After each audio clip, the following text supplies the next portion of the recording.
Welcome to Grief and Motherhood, the podcast where we explore the profound journey of navigating motherhood after loss. I'm your host, Caitlin, and I'm honored to be your guide on this grief journey.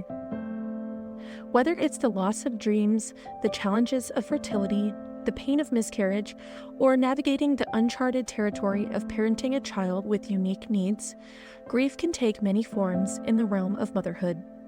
We'll be joined by incredible women who have generously agreed to share their stories, offering a glimpse into their personal experiences with grief and how it has shaped their journey as mothers.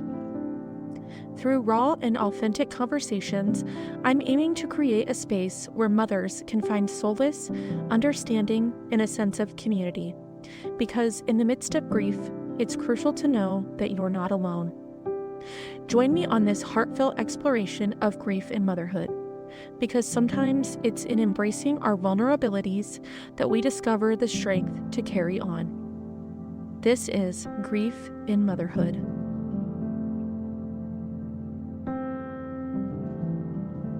Welcome to Grief in Motherhood, Episode 1, my very first episode. I am so honored that you are here with me and listening. Today, we're going to have a deeply personal and sensitive conversation about something that has had a profound impact on my life. I want to share my experiences with baby loss in the hopes that it might help others who have gone through similar challenges, or even educate those who may not fully understand the emotional toll it can take. To give you some context, I've experienced multiple losses on my journey in motherhood. These experiences have reshaped my perspective on life, love, and resilience. It's definitely not an easy topic to discuss, but I believe that by sharing my story, it can create a sense of connection and understanding among other lost moms and the lost community.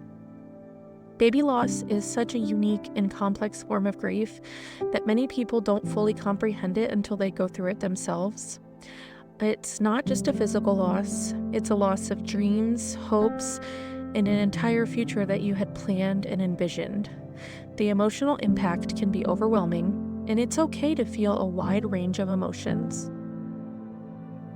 One of the reasons I've chosen to talk about my experiences is to break the silence around baby loss. Society often discourages discussing such topics openly, which can then make those who have experienced it feel isolated. But by sharing our stories as lost moms, we can encourage a more compassionate and supportive environment for individuals and couples going through similar struggles. Healing from baby loss is not a linear process. It's okay to have good days and bad days. It's okay to cry, to scream, to just feel. You are allowed to do all of that. Seeking help, connecting with support groups, and leaning on loved ones can also be essential parts of the healing journey.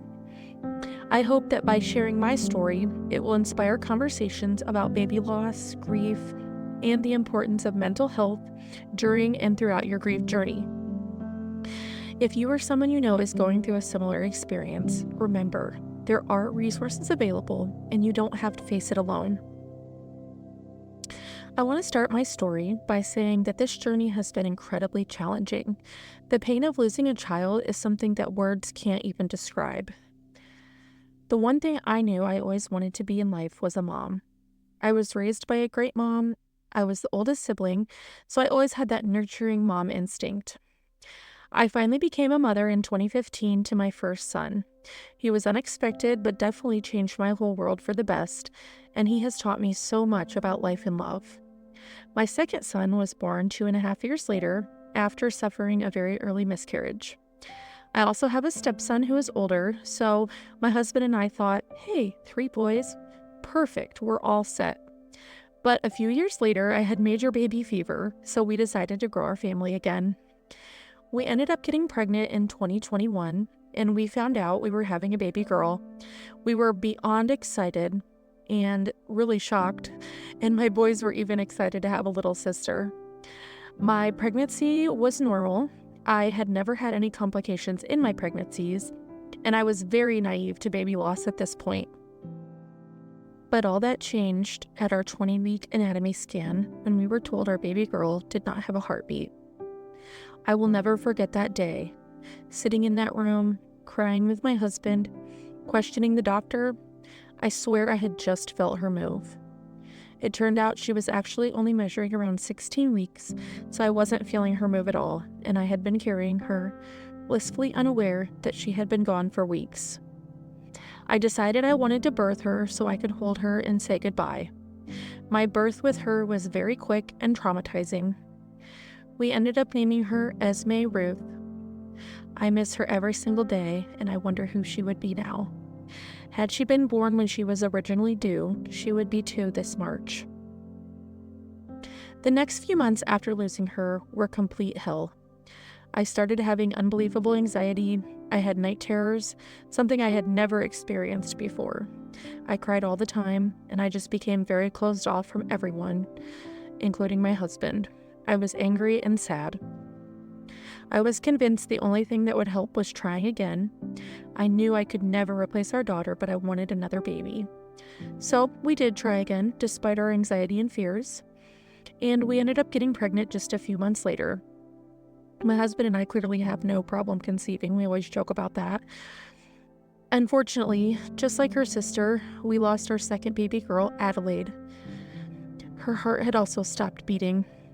I had to have a D&C with her, and it was also traumatizing, and we just could not believe that this had happened again. I grieved in a different way after losing Adelaide. I demanded answers. Why could I get pregnant so easily just to lose them so quickly? Why did I have 2 healthy pregnancies before and now 2 losses? Was it something to do with them both being girls? I had so many questions and I wanted answers, so we ended up being referred to a fertility specialist to go through all the testing. Basically, long story short, I was told that I was fine, my uterus and ovaries were healthy, the babies were tested and they were healthy. We had no answers. Our high-risk doctors had thought it was just unfortunate circumstances, so we were eventually given the okay to try again. I obviously wanted to focus on healing, but within a few months I was ready, so we fell pregnant again in December of 2022. I was cautiously optimistic. I knew the reality of loss, but in my heart I felt like this had to be it. We had been through hell, and we deserved our baby. Also, did you know that statistics of a second stillbirth happening are less than 1%? My pregnancy this time around was so very different than my previous ones. I was obviously considered high risk, and they started me on medications very quickly, progesterone and Lovenox injections. I was very closely monitored, and I held my breath at every single appointment, especially the ultrasounds. I bought a heart Doppler for home. I was literally on my hands and knees praying every single day to God. And we celebrated every single milestone. We made it through, the first one being the first trimester, and then our 20-week ultrasound, and then our 24-week viability. Every appointment we were told she was growing and healthy. I got to start my non-stress tests at 36 weeks, and we were told she passed with flying colors, and she was very active. And because of my previous losses, they were not letting me go past 39 weeks, so we only had a few weeks to go, and I was so optimistic and hopeful. Sadly, if you know me in real life, you know we did not get our happy ending. Our sweet and beautiful Lainey Grace was born sleeping on August 1st, 2023. I was 37 weeks pregnant. That morning I woke up and I hadn't felt her move, and she was always very active. I had just felt her the night before, so I really tried not to worry. I had an already scheduled doctor's appointment, so I headed there and told them as soon as I got there that I was worried. So they took me back right away and didn't even have to say the words. I just knew. I delivered her later that day. We got to spend the whole next day with her. Our family got to meet her and hold her. And most importantly, our boys got to meet her and say goodbye. That was the hardest part. It broke my heart even more. Leaving the hospital was hard. Every single day since has been hard. It's been almost 6 months now, and I still cry a lot. But I try to find joy and glimmers of hope in each day. Despite the pain, my boys need me because they are grieving too. We are all grieving and healing together. Part of my grieving journey has also been finding answers.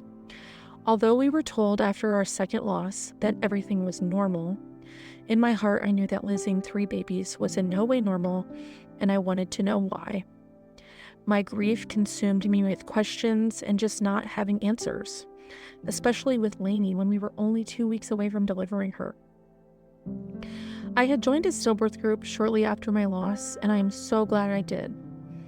I was referred to a doctor at Yale Medicine that could read my placenta slides and potentially give me answers. So I did. And man, I am so glad. I can't even tell you. I got answers that I had sought and fought for so long. And getting the answers that I wanted so badly opened up a whole new set of wounds for me. I felt like I had to grieve all over again. But in a way, I was relieved, knowing that there was truly nothing I could have done. I will say it has definitely opened my eyes about our healthcare system and the obstetrics routine practice of care. I have learned a lot and done so much research. I will say that this is all part of my grieving process. I have also joined support groups. I've met incredible women who have suffered loss, and I am now focusing on this podcast in hopes that I can offer support and comfort to others who may be going through similar experiences. I keep coming back to something that has been heavy on my heart, wanting to find purpose in my pain. And I truly feel like this is it. This podcast was laid on my heart for a reason, and all it entails is my purpose. I know that I am just one in thousands of moms that have gone through loss, whether it be a miscarriage, infertility, stillbirth, or even the loss of a child at any gestation and age. But I want to heal, and I want to help other moms heal too. To anyone out there who is struggling with loss, I want you to know that you are not alone. There is hope, even in the darkest moments. Thank you for listening to my story. It's my hope that by sharing, we can all find a little more strength, compassion, and grace in our journeys, because you truly do not know what someone has gone through or is going through. And thank you for allowing me to share this deeply personal part of my life. My intention is to raise awareness, provide comfort, and foster understanding. Remember, it's okay to grieve, and there is strength in vulnerability. That's all for today's episode of Grief and Motherhood. I am also providing links in the show notes of different resources. If you'd like to share your thoughts or experiences related to this topic, please feel free to reach out to me.